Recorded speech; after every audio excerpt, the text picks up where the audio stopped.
Hai anak-anak, pada video kali ini kita akan belajar tentang kalimat tunggal bab 2 kawan seiring pada pelajaran Bahasa Indonesia kelas 3 SD. Apakah kalian sudah siap? Yuk langsung saja kita belajar. Tujuan pembelajaran kali ini yaitu melalui pembelajaran ini peserta didik diharapkan mampu menciptakan kalimat tunggal dengan pola SPOK secara tepat dan benar.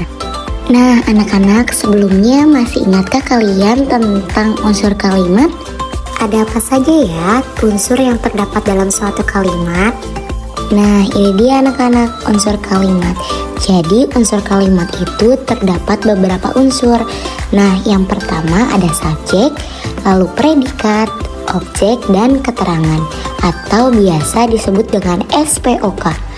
Nah anak-anak perlu tahu juga nih, subjek adalah orang atau pelaku yang melakukan tindakan kalimat.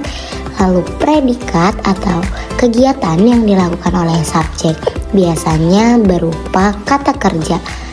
Lalu ada objek, sesuatu yang dikenai subjek biasanya berupa kata benda. Dan yang terakhir keterangan, yaitu waktu, tempat, dan suasana. Supaya kalian lebih paham, berikut terdapat contoh kalimat yang mengandung unsur tersebut.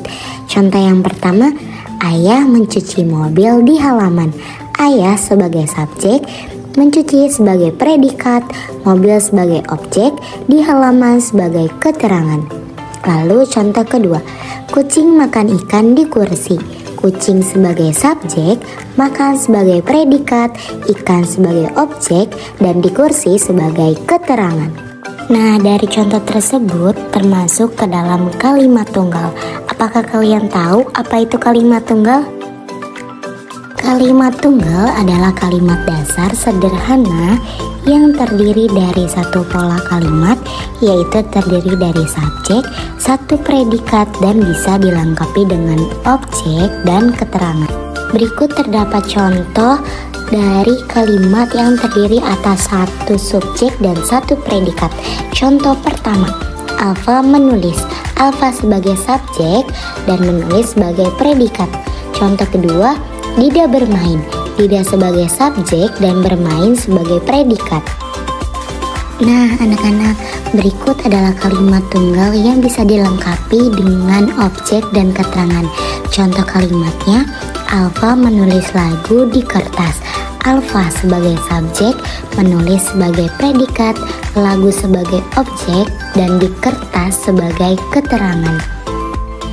Anak-anak, kalimat tunggal memiliki ciri-ciri loh. Yang pertama, tidak mengandung kata penghubung seperti dan, tetapi. Lalu yang kedua, memiliki satu unsur penyusun kalimat yaitu SPOK. Dan yang ketiga, hanya memiliki satu peristiwa. Anak-anak, berikut ada beberapa contoh kalimat tunggal. Yang pertama, adik makan. Adik itu subjek, makan itu predikat. Jadi subjek dan predikatnya hanya satu, peristiwanya hanya satu. Lalu contoh yang kedua, kucing makan ikan. Kucing sebagai subjek, makan sebagai predikat, ikan sebagai objek. Lalu contoh yang ketiga, Anam membaca komik di kamar. Anam sebagai subjek, membaca sebagai predikat, komik sebagai objek, dan di kamar sebagai keterangan. Jadi anak-anak bisa tahu dari sini bahwa kalimat tunggal itu setiap unsur penyusun kalimatnya hanya satu dan kegiatannya hanya satu. Nah sekarang cobalah kalian buat kalimat tunggal berpola SPOK dari gambar-gambar berikut ya. Itu saja pembelajaran kita kali ini tentang kalimat tunggal.